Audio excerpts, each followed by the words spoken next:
लोग सूर्य देवता को जल क्यों चढ़ाते हैं? इससे क्या लाभ होता है? और आपको भी रोज सूर्य देवता को जल क्यों चढ़ाना चाहिए? हमारा सनातन हिंदू धर्म साइंस से भी आगे है, जो वैज्ञानिक आज पता लगा रहे हैं। हमारे विद्वान उसे सदियों पहले से ही जानते थे। हमारा सनातन हिंदू धर्म साइंस से आगे इसलिए है क्योंकि यह भौतिक वस्तुओं के परे देखता है। सूर्य को जल चढ़ाने से शरीर में विटामिन डी भरपूर मात्रा में प्राप्त होता है, जिसके कारण हड्डियों को मजबूती प्राप्त होता है। दोस्तों, मानो या ना मानो, लेकिन ग्रहों का हमारे जीवन में बहुत प्रभाव होता है। इसलिए हमारी कुंडली में ग्रहों की दशा सही होनी चाहिए। और आपको तो पता है कि सूर्य सभी ग्रहों का मालिक है और सभी ग्रह सूर्य की परिक्रमा करते हैं। जब आप सूर्य को जल चढ़ाने हो तो आपके कुंडली में सभी ग्रह संतुलित हो जाते हैं, जिसके कारण जीवन की सभी समस्याओं का समाधान हो जाता है। तो दोस्तों, आज की इस वीडियो में हम आपको बताने वाले हैं कि सूर्य को जल अर्पित करने से क्या लाभ प्राप्त होता है। एक दिन जब महादेव अपने ध्यान में लीन थे, तभी वहां माता पार्वती आ पहुंची और उन्होंने महादेव से कहा, हे प्रभु, आज मैं जब प्रातःकाल में धरती लोक में भ्रमण कर रही थी, तब मैंने देखा कि लोग स्नान के पश्चात सूर्य को जल चढ़ा रहे थे। लोग त्रिदेव को छोड़कर सूर्य की उपासना क्यों करते हैं और ऐसा करने से उनको क्या लाभ होता है? महादेव मुस्कुराते हुए बोले, हे देवी, आपने मानव कल्याण के लिए बहुत ही उत्तम प्रश्न पूछा है। यह ज्ञान प्राप्त करके मनुष्य अपना जीवन सुखमय बना सकता है। भोलेनाथ कहते हैं, देवी, आपको मैं एक कथा सुनाता हूं, जिसके माध्यम से आपको पता चल जाएगा कि सूर्य को जल क्यों चढ़ाया जाता है और उसके क्या लाभ होते हैं। एक गांव में मीना नाम की एक लड़की रहती थी। वह अपने माता पिता के साथ रहती थी। इसके अलावा उसकी 2 छोटी बहनें और थीं। दोनों ही काफी रूपवान और सुंदर थीं। यही कारण है कि सभी उन दोनों को पसंद करते थे। जबकि मीना रूप रंग से सांवली थी, जिसके कारण उसको कोई पसंद नहीं करता था। इनके यहां जब लड़के वाले आते तो मीना को ना पसंद कर उसकी छोटी बहनों को पसंद करते थे, जिसके कारण मीना को बहुत दुख होता था। उसका भी प्रत्येक लड़की की तरह सपना था कि कोई उसे प्रेम करे, जिसके साथ वह अपना सारा जीवन खुशी के साथ जी सके। लेकिन रूप रंग के कारण उसको हमेशा निराश होना पड़ता था। मीना के रूप रंग के कारण लोग उसको निम्न नजरों से देखते थे और इसकी बहनों को बहुत पसंद करते थे। एक दिन मीना बहुत दुखी थी। उसके आंखों से अंशु रुकने का नाम नहीं ले रहे थे, जिसके कारण मीना मन ही मन में भगवान को कोसने लगीं और उसने कहा, भगवान जी, आपने मुझे ऐसा क्यों बनाया? मैंने ऐसा क्या पाप किया था जिसके कारण आपने मुझे ऐसा जीवन दिया? कोई भी मुझे पसंद नहीं करता। क्या मैं प्रेम के लायक नहीं हूं? क्या मैं इस जन्म में कुंवारी ही रहूंगी?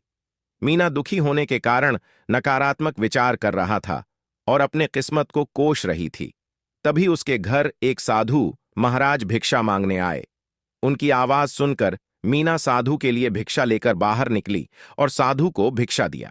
उस साधु ने मीना को दुखी देखकर कारण पूछा, तो मीना ने अपना सारा व्यथा उनको सुना दिया। मीना ने उनसे कहा, हे महाराज, मैं अपने जीवन में बहुत दुखी हूं। कोई भी मुझे मेरे रंग रूप के कारण पसंद नहीं करता। इस कारण मेरी शादी भी नहीं हो रही है। कोई भी लड़का मुझे पसंद नहीं करता है और मेरी शादी होते होते रह जाती है। मैं कब तक अपने माता पिता के ऊपर बोझ बनकर रहूंगी? बेटी तो पराई धन होती है, जिसे एक दिन अपने घर छोड़कर जाना पड़ता है। लेकिन मेरी तो किस्मत ही खराब है। मेरी छोटी बहनों का विवाह हो चुका है क्योंकि वे सुंदर और सुशील हैं, लेकिन मैं बदसूरत हूं। साधु ने मीना से कहा, बेटी, तुम बिल्कुल भी चिंता मत करो। ईश्वर किसी के साथ भी अन्याय नहीं करते और जोड़ियां तो स्वर्ग से बनकर आती है। तुम्हारे लिए भी भगवान ने किसी न किसी को जरूर बनाया होगा। जितना मैं देख पा रहा हूं, तुम्हारे कुंडली में ग्रह असंतुलित है, जिसके कारण तुम्हारे जीवन में इतना असंतोष है और तुम्हारा कोई भी कार्य सफल नहीं हो रहा। लेकिन तुम बिल्कुल भी चिंता मत करो। इसका मेरे पास उपाय है, जो कि बहुत ही सरल है।